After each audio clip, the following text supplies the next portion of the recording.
Morning friends, आज हम लोग वांछा गुणांक I के बारे में पढ़ेंगे। हमारा पिछली क्लास में टॉपिक था वो था कि यदि विलेय पदार्थ विलायक में जाकर संघुणित हो रहा है या वियोजित हो रहा है तो हमें अनुभार का मान कम या ज्यादा प्राप्त होगा। उस प्राप्त अनुभार को हमें असामान्य अनुभार बोला था। क्लियर है? शर्त क्या थी कि हमें अनुसंख्या गुणधर्मों की सहायता से सामान्य अनुभार, सामान्य का मतलब सही उचित अनुभार तभी प्राप्त हो सकेगा जब विलेय पदार्थ न तो टूटे और न ही जुड़े। लेकिन ऐसा लगभग पॉसिबल नहीं है, इसलिए जैसे ही विलेय को विलायक में होते हैं, विलेय या तो टूट जाता है या जुड़ जाता है, तो अणुसंख्या गुणधर्मों की सहायता से जो हमें अनुभार प्राप्त होगा वो भी कम या क्या आता है, ज्यादा आता है। अब वांछा गुणांक जो हम टॉपिक पढ़ रहे हैं, हमारा वांछा ने ये कहा कि किसी विलेय का विलायक में कितना वियोजन हो रहा है और कितना संघूर्ण हो रहा है, यह बताने के लिए वांछा ने गुणांक दिया, जिसे वांछा गुणांक I कहते हैं। तो हमारा जो आज का टॉपिक है वो है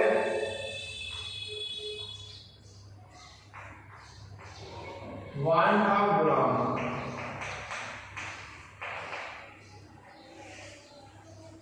वांछा गुणांक जिसको किससे रिप्रेजेंट करेंगे, I से।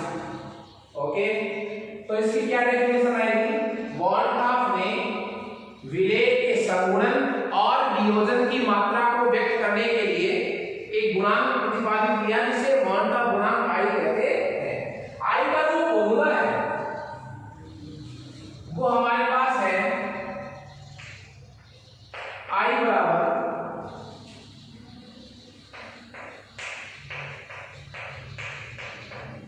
अणुसंख्या गुणधर्म का प्रेक्षित मान, अणुसंख्या गुणधर्म का प्रेक्षित मान बटा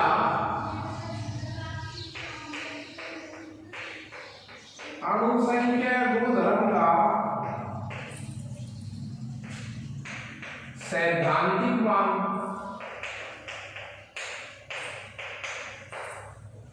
अणुसंख्या गुणधर्म का प्रेक्षित मान तथा अणुसंख्या गुणधर्म का सैद्धांतिक मान, उसी एक गुणधर्म का। देखिए प्रेक्षित में और सैद्धांतिक में क्या फर्क है? सैद्धांतिक का मतलब है कि जो मान आना चाहिए, जो हम मानकर चलते हैं कि विलेय पदार्थ विलायक में जाकर न तो टूटेगा और न ही जुड़ेगा, तब जो मान आएगा वो मान का क्या कहलाएगा? सैद्धांतिक मान। हमने ये सोचा था कि विलेय विलायक में जाकर न तो टूटेगा और न ही जुड़ेगा, ऐसा सोचकर जो मान आना चाहिए वो तो ये है। प्रेक्षित मान क्या है? जो आया, अणुसंख्या गुणधर्मों की सहायता से जो मान हमें प्राप्त होगा प्रैक्टिकली, वो क्या कहलाएगा? प्रेक्षित मान। ओके, और यदि वो ही मान आता है जो आना चाहिए, इसका मतलब क्या हुआ? न तो वियोजन हुआ है और न ही क्या हुआ है? संघूर्ण। इसी सूत्र को देखते हुए एक तरीके से और से लिख सकता हूं, I बराबर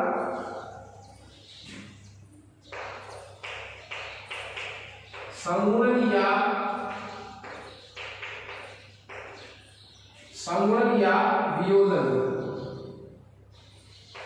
के बाद, दोनों में एक ही कंडीशन है, संघूर्ण या वियोजन के बाद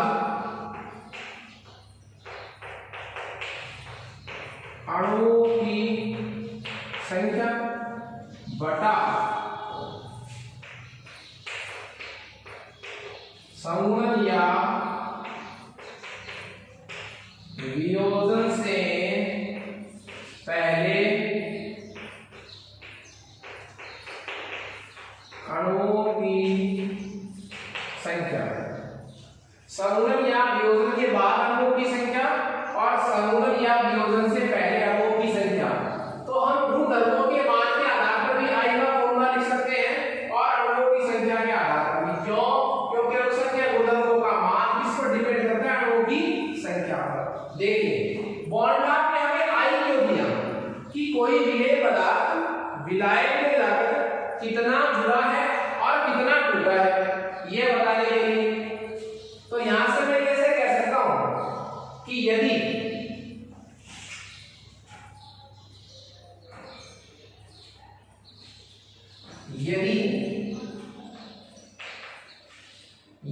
I का मान किसके इक्वल आ रहा है 1 के बराबर, यदि I का मान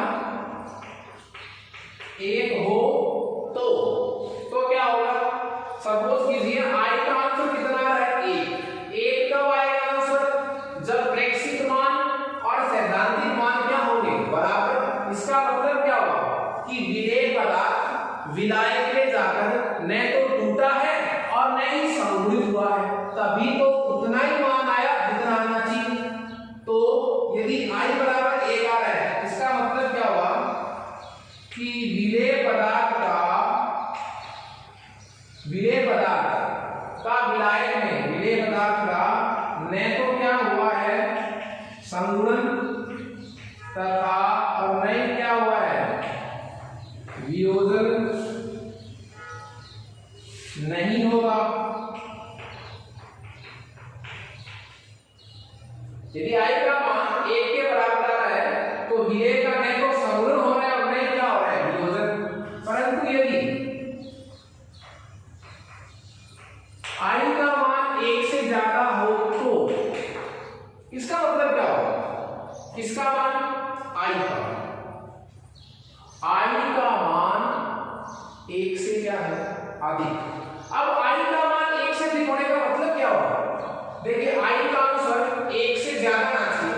1 से ज्यादा कब आएगा जब अंश वाला मान अधिक होगा, हर का मान क्या होगा कम। I का मान 1 से ज्यादा होने का मतलब क्या हुआ, ऊपर वाली राशि ज्यादा है नीचे वाली राशि क्या है कम। इसका मतलब अणुसंख्या गुणधर्म का अपेक्षित मान तो ज्यादा होगा और सैद्धांतिक मान क्या होगा कम। ये है कब जब I का मान 1 से क्या होगा अधिक। सुनिए जब I का मान 1 से अधिक होगा तो कौन सा मान ज्यादा आएगा, प्रेक्षित मान। प्रेक्षित का मतलब क्या है बाद में, प्रेक्षित का मतलब क्या है बाद में। तो बताइए प्रेक्षित मान ज्यादा कब आएगा, जब विलेय का वियोजन होगा तब आएगा, जुड़ेंगे तब आएगा, वियोजन होगा तब, क्योंकि वियोजन से इसकी संख्या बढ़ जाती है अणुओं की, तो प्रेक्षित मान क्या आएगा ज्यादा। इसका मतलब क्या हुआ, यदि I का मान 1 से ज्यादा है इसका मतलब क्या हुआ कि प्रेक्षित मान ज्यादा है, और प्रेक्षित मान ज्यादा है इसका मतलब विलेय का क्या हुआ है वियोजन हुआ है। हो तो विलेय का विलायक में क्या होता है साहब वियोजन होता है। ओके, इसका जस्ट विपरीत यदि I का मान 1 से कम हो तो, यदि I का मान किससे कम हो 1 से कम हो। अब देखिए इस I का मान 1 से कम कब आएगा, जब प्रेक्षित मान तो कम हो सैद्धांतिक मान ज्यादा। अब प्रेक्षित मान कब आएगा, जब अणुओं की संख्या कम हो जाएगी। तो कम कब होगी, जब अणु जुड़ेंगे या टूटेंगे, जुड़ेंगे तब। इसका मतलब I का मान जब 1 से कम हो तो विलेय का विलायक में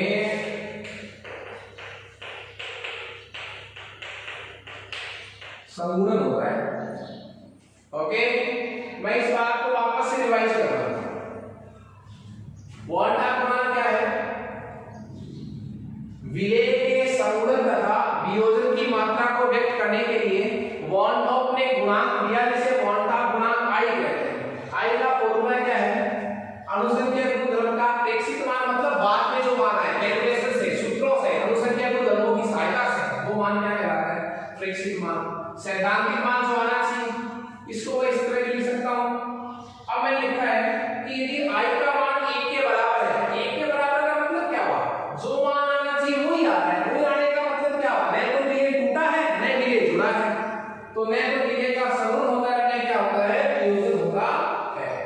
उसी तरह जब I का मान 1 से क्या है ज्यादा, ज्यादा।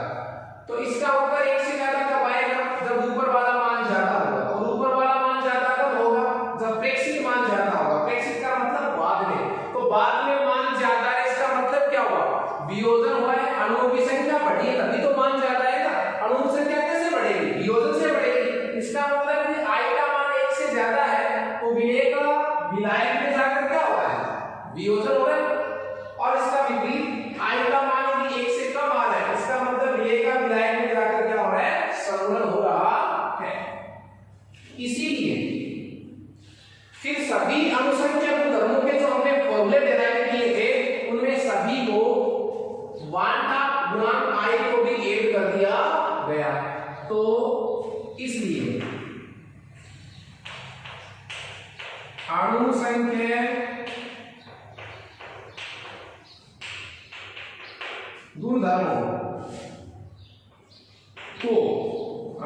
गुणधर्मों को संशोधित किया गया था।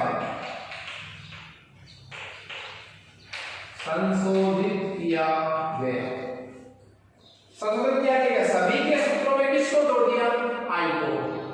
यदि I का मान नहीं दे रखा है सवाल में, इसका मतलब वहां I का मान कितना है? 1। मतलब वहां न तो विलेय का संगुणन हुआ है और न ही विलेय का क्या हुआ है? वियोजन हुआ है। तो अणुसंख्या गुणधर्मों को इस प्रकार संशोधित किया गया। तो पहला फॉर्मूला क्या था हमारे पास? वाष्प में आपेक्षिक अवनमन और ये था WB/MB WA/MB। तो यहाँ किसको जोड़ दिया साहब? I। किसको जोड़ दिया? I। इसी तरह क्वथनांक में जो उम्मीद था, फॉर्मूला में डिराइव किया था, डेल PB बराबर KB.M। ये फॉर्मूला हमने पढ़ा था, उसमें भी किसको ऐड कर दिया गया? I को। ठीक है, कितना आयनन हुआ है, कितना वियोजन हुआ है, इस बात को प्रदर्शित करता है I। हिमांक में अवनमन को इसी तरह डेल TF बराबर I जोड़ दिया, इसमें भी KF.M। ओके, और उसके बाद फोर्थ हमारा जो था पराशर दाब, पाई बराबर I जोड़ दिया है CRT। इसी तरह अणुसंख्या गुणधर्मों के चारों सूत्रों को संशोधित किया गया। अब हम 1/2 गुणांक I तथा वियोजन की मात्रा बोल दीजिए, चाहे संगुणन की मात्रा बोल दीजिए, अल्फा में संबंध को व्युत्पन्न करेंगे। देखिए, आपको यदि स्पेस पर न्यूमेरिकल दिया जाए, यदि सवाल में ये लिखा जाए कि I का मान दिया हुआ है, मान लीजिए सवाल में, तो आपको क्या समझना है कि विलेय का न तो संगुणन हुआ है और न ही विलेय का क्या हुआ है? वियोजन हुआ है। तो हमारा नेक्स्ट जो टॉपिक है वो ये है 1/2 गुणांक I तथा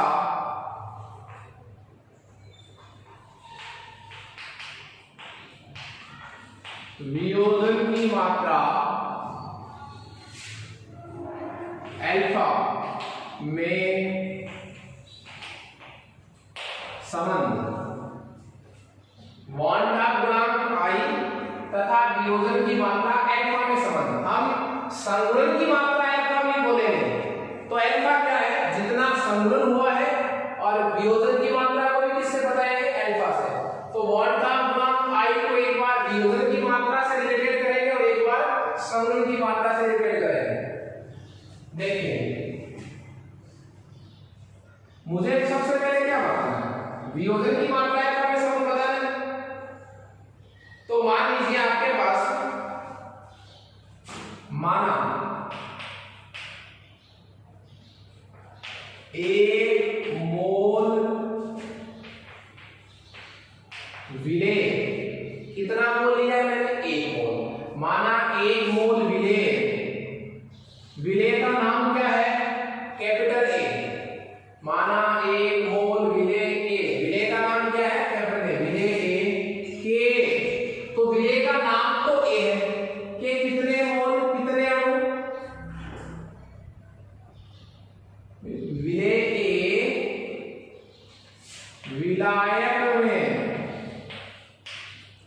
विलायक में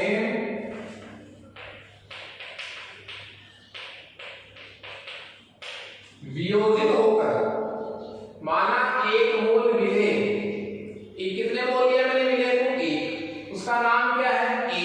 वो विलायक में वियोजित हो रहा है, टूट रहा है, होकर एन अणु देता है। कितने अणु बन गए? एन। मोल कितना था? 1। विलायक में घुला और वियोजित हो गया, टूट गया सब। कितने अणु में टूटा? एन अणु में टूट गया।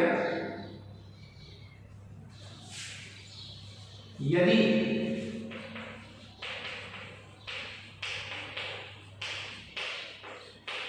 वियोजन की मात्रा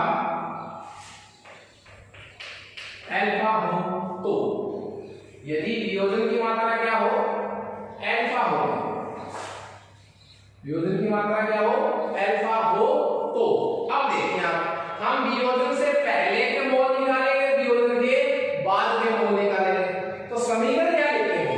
इसी बात को, 1 मोल विलेय ए। विलेय का नाम क्या है? ए। कितने मोल है? 1। विलायक में घुलकर कितने अणु दे रहा है? एन अणु। तो कितने अणु दे रहा है? एन। किसके हैं ये? एन अणु। एक है ना, ये एन है। अब जब कोई पदार्थ एन अणु दे रहा है तो किसमें से दे रहा है? खुद में से। तो इसमें थे ये पहले, तो एन। इस बात को समझ रहे हैं आप? वापस से सुनिए। 1 मोल विलेय ए, ये है विलेय है कोई, विलायक में वियोजित होकर कितने अणु दे रहा है? एन। तो जब एन अणु बन रहे हैं किसके? ए के, तो ये पहले कुल कितना था? ए था। ठीक है। अब देखिए आप, वियोजन से पहले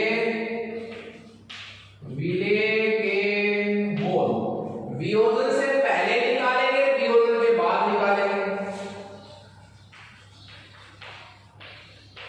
वियोजन के बाद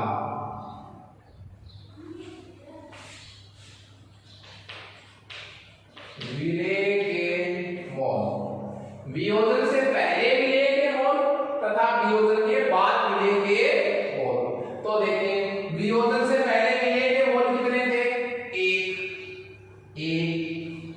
वियोजन से पहले ये कितना था? 0। वियोजन तो हुआ ही नहीं पहले।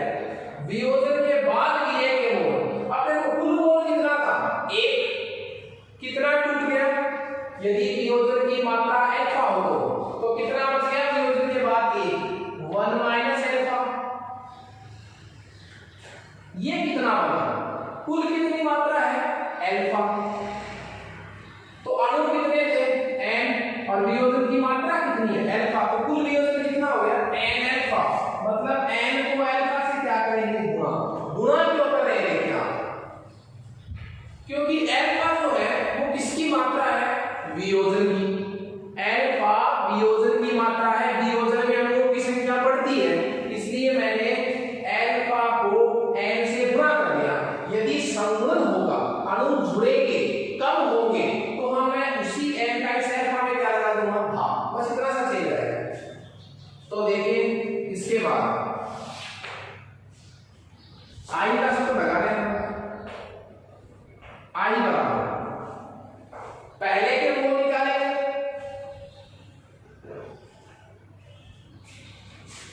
वियोजन के बाद किसके मोल? विलेय के मोल बटा वियोजन से पहले विलेय के मोल। वियोजन के बाद विलेय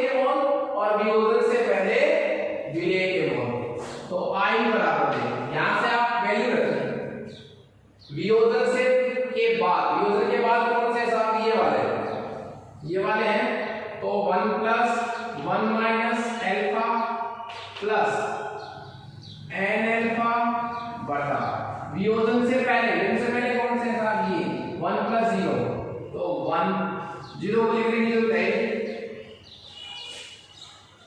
तो इस एक को इससे गुणा कर दीजिए तो आई रह जाएगा, इस 1 को इधर ला गया पक्षांतर कर देंगे तो i माइनस 1, ये 1 कौन सा है ये वाला, ये तो मल्टीप्लाई होकर चला गया, ये से मल्टीप्लाई होकर i आ गया, 1 इधर आया तो माइनस में आ गया बराबर, ये माइनस एल्फा है ये प्लस के है, इधर थोड़ा सा तरीके से लिखते हैं आप, n एल्फा माइनस एल्फा लिख सकता हूं मैं, मैंने क्रम चेंज किया, पहले n एल्फा को लिखा है फिर एल्फा को लिखा है, कोई दिक्कत नहीं है, तो i माइनस 1 यहां से एल्फा क्या आ जाएगा कॉमन, तो n माइनस 1, कोई दिक्कत नहीं है, हमें फॉर्मूला किसका निकालना है एल्फा का, तो एल्फा इज इक्वल टू कितना आ जाएगा i minus 1 upon n minus 1, ये सूत्र आ गया हमारा वॉल्ट गुणांक i तथा वियोजन की मात्रा एल्फा में संबंध के लिए हमारे पास ये फॉर्मूला आएगा।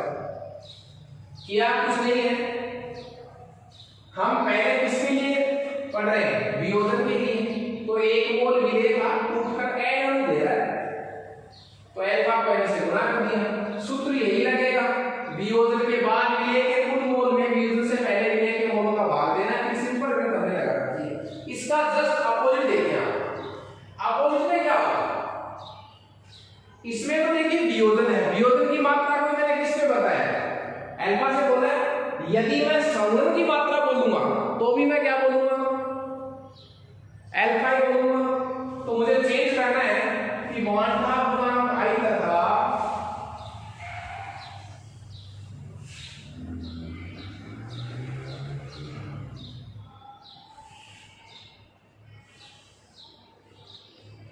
थोड़ा सा इसमें चेंज होगा,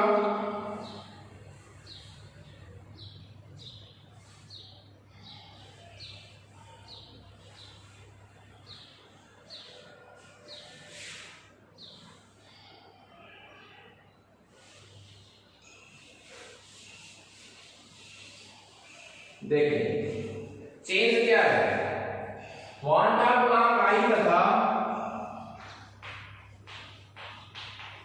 संगुणन की मात्रा एल्फा में संबंध यदि जुड़े तो माना एक मोल विलेय A, वो विलेय बोलिए इसका नाम क्या है A, विलायक में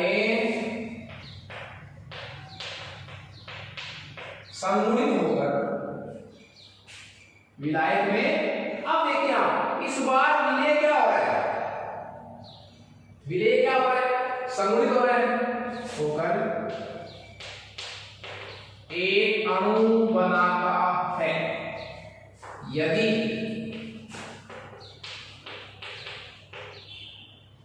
संगुणन की मात्रा क्या हो एल्फा, इस बार बहुत n अणु A के विलेय A के कितने अणु n अणु, इस बार n अणु जुड़कर कितना बना रहे एक अणु, पहले एक अणु जुड़कर क्या बना रहा था n अणु बना रहा था, तो देखिए मात्रा एल्फा हो तो A, अब देखिए एक अणु ऐसा n अणु जुड़कर कितना अणु बना रहा है एक, तो कितने अणु जुड़कर n अणु जुड़कर कितना अणु बनाएंगे एक है, इस बार n अणु जुड़कर एक अणु बना है, पिछले वाले में क्या था n अणु टूटकर n अणु बना था, उसका विपरीत है, तो मैं क्या लिखूं उसी तरह संगुणन से पहले मोल कितने थे साहब एक, उधर 0 था, फिर संगुणन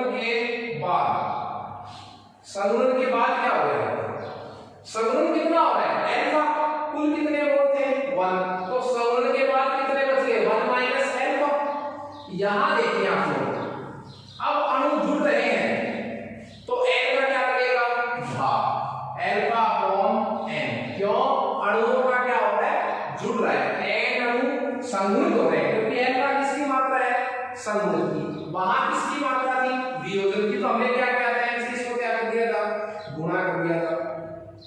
ओके, चलिए अब सूत्र क्या लग जाएगा, संगुणन के बाद मिलेंगे मोल और संगुणन से पहले मिलेंगे मोल।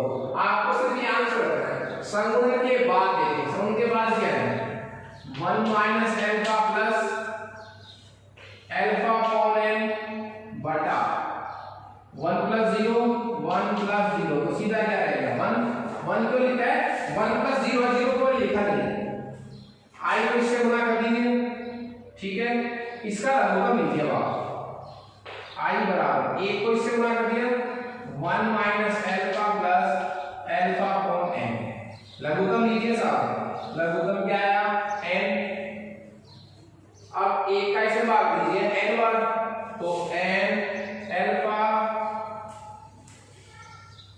मैं यहां कितना लिखूं 1 लिखूं, कोई दिक्कत थोड़ी है, तो n से गुणा कर दो, यहां n माइनस n अल्फा, एक का भाग है n का n बार किया, n को इससे गुणा किया, इससे गुणा किया, प्लस n का भाग है एक बार, एक को इससे गुणा कर दीजिए अल्फा, तो कुल मिलाकर क्या हो गया, i बराबर क्या वैल्यू आ गई, n minus n alpha plus alpha upon n, इस n को इससे गुणा कर दीजिए i, तो ni को इससे गुणा कर दिया मैंने, ni बराबर n minus n alpha plus alpha, कोई दिक्कत नहीं है।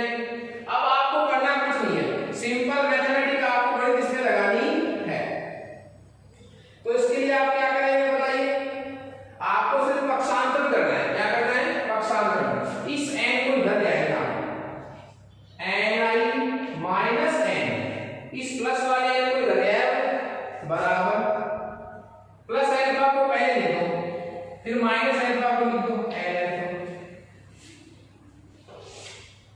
तो देखिए इसमें कॉमन आ जाएगा n इसमें कॉमन आ जाएगा, तो क्या बच गया i माइनस 1 बराबर, इसमें भी अल्फा कॉमन आ जाएगा, अल्फा 1 माइनस n, ठीक है, यहां लघुगम ध्यान में लघुगम लिया n को से भी गुणा कर दिया। अब यहां देखिए